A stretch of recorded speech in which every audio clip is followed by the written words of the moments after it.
Hello everyone, the Bihar teachers history makers मेरा mobile मेरी शिक्षा में मैं Rita Kumari from Supaul class 10th की बायोलॉजी का क्लास ले रही हूँ, जिसमें हमारा लाइफ प्रोसेस रेस्पिरेशन चल रहा है। पिछले वीडियोज में हम लोगों ने पौधों में श्वसन कैसे होता है इसको देखा। आज हम लोग देखेंगे जंतुओं में श्वसन कैसे होता है, जिसके अंतर्गत हम डिस्कस करेंगे कि एक कोशिकीय जीवों में कैसे श्वसन होता है और बहुकोशिकीय जीवों में कैसे श्वसन होता है। बहुकोशिकीय जीवों के अंतर्गत भी जो निम्न स्तर के प्राणी हैं उनमें कैसे होता है, जो थोड़ा उनसे विकसित हैं उनमें कैसे होता है, और उच्च वर्गीय जो प्राणी हैं उनमें किन किन अंगों के द्वारा श्वसन की क्रिया होती है। तो आइए पहले देखते हैं एक कोशिकीय जीवों में श्वसन कैसे होता है। तो एक कोशिकीय जीवों में मैंने यहाँ अमीबा और पैरामीशियम को दिखाने की कोशिश की है।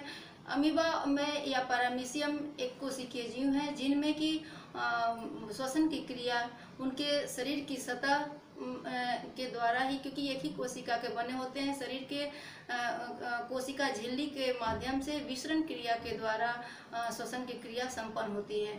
यहाँ चित्र में हम लोग दिखाया है कि ऑक्सीजन जो है वायुमंडल में ऑक्सीजन के का कंसंट्रेशन अधिक है और कोशिका के अंदर, अमीबा की कोशिका के अंदर ऑक्सीजन का कंसंट्रेशन कम है, जिसके कारण कि ऑक्सीजन के अणुओं का बहाव बाहर से कोशिका के अंदर की ओर हो रहा है। फिर श्वसन की क्रिया संपन्न होने के बाद जो कार्बन डाइऑक्साइड बनता है वह कोशिका के अंदर उस कार्बन डाइऑक्साइड का कंसंट्रेशन हाई है, और जबकि बाहरी वायुमंडल में कार्बन डाइऑक्साइड का कंसंट्रेशन लो होने के कारण पुनः कार्बन डाइऑक्साइड के अणुओं का मूवमेंट जो है कोशिका से बाहर की ओर होता है। ठीक उसी तरह से पैरामीशियम में भी कोशिका झिल्ली द्वारा विसरण के माध्यम से श्वसन की क्रिया संपन्न होती है। आइए अब देखते हैं बहुकोशिकीय जीवों में कैसे होता है। बहुकोशिकीय जीवों में श्वसन क्रिया जो है वह कई अलग अलग जीवों में अलग अलग श्वसन अंग हैं। बहुकोशिकीय जीवों में भी हाइड्रा काफ़ी निम्न स्तर का, निम्न वर्ग का प्राणी है, जिसमें कि बहुकोशिकीय होते हुए भी उसमें भी विसरण के क्रिया द्वारा ही श्वसन की क्रिया संपन्न होती है। कुछ बहुकोशिकीय जीव हैं जिनमें कि बहुकोशिकीय जीवों में अधिक ऊर्जा की आवश्यकता होती है, जैविक कार्यों करने के लिए अधिक ऊर्जा की आवश्यकता होती है। अतः अलग अलग प्रकार के बहुकोशिकीय जीवों में विशेष विशेष प्रकार के अलग अलग प्रकार के श्वसन अंग भी पाए जाते हैं। तो श्वसन बहुकोशिकीय जीवों में श्वसन अंग क्या है, कौन कौन से श्वसन अंग हैं, इसके बारे में देख लेते हैं। तो बहुकोशिकीय जीवों में मुख्यतः 3 प्रकार के श्वसन अंग पाए जाते हैं: श्वास नली या ट्रैकिया, गिल्स और फेफड़ा। तो अब है श्वास नली या ट्रैकिया के द्वारा किन में श्वसन होता है, गिल्स के माध्यम से कैसे जीवों में श्वसन होता है, और फेफड़ा के द्वारा किन प्रकार के प्राणियों में श्वसन होता है। तो ट्रैकिया या श्वास नली जो है वैसे जीव जो खासकर कीट वर्ग या इंसेक्टा वर्ग के जो जीव हैं, जैसे तिलचट्टा या टिड्डा या ग्रास हॉपर हो गया, इन सभी में श्वास नली के माध्यम से ही श्वसन की क्रिया होती है। यहाँ हमने चित्र में दिखाया है या तिलचट्टा का चित्र दिखाया है, जिसमें कि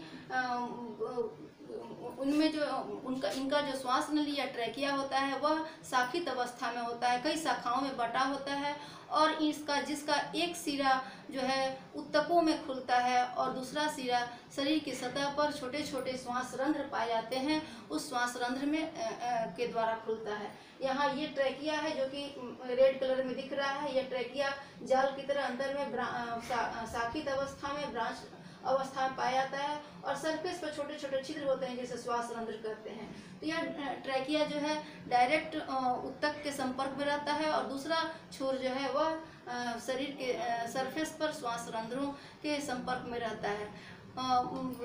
तिलचट्टा में या कीट वर्ग में जो है इनके रक्त में हीमोग्लोबिन नहीं पाया जाता है। आमतौर पर हम देखते हैं जो उच्च वर्गीय प्राणी हैं उनमें ऑक्सीजन को कोशिका या उत्तकों तक पहुंचाने का काम जो है रक्त करती है। रक्त में हीमोग्लोबिन पाया जाता है जो कि ऑक्सीजन के साथ काफ़ी आसानी से एक मजबूत बॉन्ड बनाता है, और जिसके कारण वह ऑक्सीजन को हर एक कोशिका तक पहुंचाने का काम करता है। पर तिलचट्टा या कीट वर्ग में के रक्त में हीमोग्लोबिन नहीं पाया जाता है, जिसके कारण कि यह जो है ऑक्सीजन का संयोग नहीं हो पाता है और ऑक्सीजन को रक्त के माध्यम से कोशिकाओं तक पहुंचाया नहीं जा सकता है। अतः इनमें श्वास नली का जो बनावट है वह कई शाखाओं में बंटा होता है और इसके माध्यम से ऑक्सीजन और कार्बन डाइऑक्साइड जैसे गैसों का आदान प्रदान होता है, एक्सचेंज होता है। उसके बाद गिल्स के माध्यम से जो है प्रायः जलीय जीवों में, उनमें भी स्पेशली मछलियां जो हैं उनमें गिल्स या गलफड़ा के माध्यम से श्वसन की क्रिया होती है। मछलियों में क्या होता है कि उनके मछलियों के आँख के ठीक पीछे कंठ के दोनों साइड में एक थैली जैसी रचना होती है जिसे गिल पाउच कहते हैं, और उस गिल पाउच में बहुत महीन रक्त कोशिकाओं का जाल बिछा होता है जिसे गिल्स लैमली या गिल स्लिट्स कहते हैं। और इन्हीं गिल्स के द्वारा जो है मछलियों में श्वसन की क्रिया होती है। मछलियां जो है डायरेक्ट ऑक्सीजन को सांस के रूप में नहीं ले सकती है, ये जल में जो घुलित अवस्था में ऑक्सीजन पाया जाता है उसको ही, उसी ऑक्सीजन को एब्जॉर्ब करने का काम करती हैं। तो जो इस काम में इनका जो गिल्स है या गिल्स लैमेली जो है यह मदद करता है। अब इनमें मछलियों में श्वसन की क्रिया कैसे होती है, तो जब मछलियां अपना भोजन पकड़ने के लिए मुंह खोलती है तो उसमें क्या होता है कि उनके भोजन के रूप में जो छोटी मछलियां या कुछ कीट होते हैं, भोजन के साथ साथ अधिक मात्रा में जल भी मुख में प्रवेश कर जाता है, और वह उनका जो भोजन है वह तो फेरिंग्स में या कंठ में चला जाता है और जल जो है इस गिल पाउच में भर जाता है। और उस जल में उपस्थित, हम जानते हैं कि जल में हाइड्रोजन और ऑक्सीजन उपस्थित होते हैं, तो उस जल में उपस्थित ऑक्सीजन को ये गिल्स लैमेली जो है, ये रक्तवाहिनियाँ जो हैं उस जल में उपस्थित ऑक्सीजन को अवशोषित कर लेती हैं और रक्त के में पहुंचा देती हैं। रक्त कोशिकाओं के माध्यम से वह ऑक्सीजन रक्त में चला जाता है। फिर इनके रक्त में हीमोग्लोबिन पाया जाता है जो कि ऑक्सी हीमोग्लोबिन के रूप में शरीर की प्रत्येक कोशिका तक पहुंचाया जाता है। पुनः फिर वहाँ श्वसन की क्रिया होती है। श्वसन की क्रिया जब संपन्न होती है तो फिर वह कार्बन डाइऑक्साइड कार्बोक्सी हीमोग्लोबिन के रूप में इन्हीं गिल स्लिट्स के द्वारा फिर बाहर जल में छोड़ दिया जाता है। तो यहाँ भी गिल स्लिट्स में भी ऑक्सीजन का अंदर लेना और कार्बन डाइऑक्साइड का बाहर निकालना, इस जगह भी विसरण की क्रिया ही कार्य करती है, क्योंकि पानी में, जल में ऑक्सीजन का कंसंट्रेशन हाई है और मछली के शरीर के अंदर जो है ऑक्सीजन का कंसंट्रेशन लो है, तो वहाँ पर वह ऑक्सीजन के अणुओं का मूवमेंट जो है हायर टू लोअर होता है। पुनः फिर श्वसन क्रिया संपन्न होने के बाद शरीर में कार्बन डाइऑक्साइड का कंसंट्रेशन ज़्यादा है, पानी में कम है, तो फिर यहाँ कार्बन डाइऑक्साइड के अणुओं का मूवमेंट शरीर के अंदर से बाहर पानी की ओर होता है, हायर टू लोअर कंसंट्रेशन में होता है। तो इस तरह से हम लोगों ने श्वास नली और गिल्स के बारे में पढ़ा।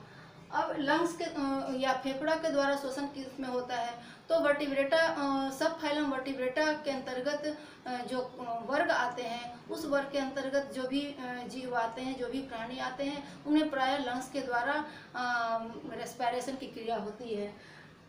जैसे वर्ग रेप्टिलिया सरीसृप वर्ग हो गया। सरीसृप वर्ग में सांप, लिजर्ड, कछुआ, मगरमच्छ ये सब आते हैं। इनमें लंग्स के द्वारा श्वसन की क्रिया होती है।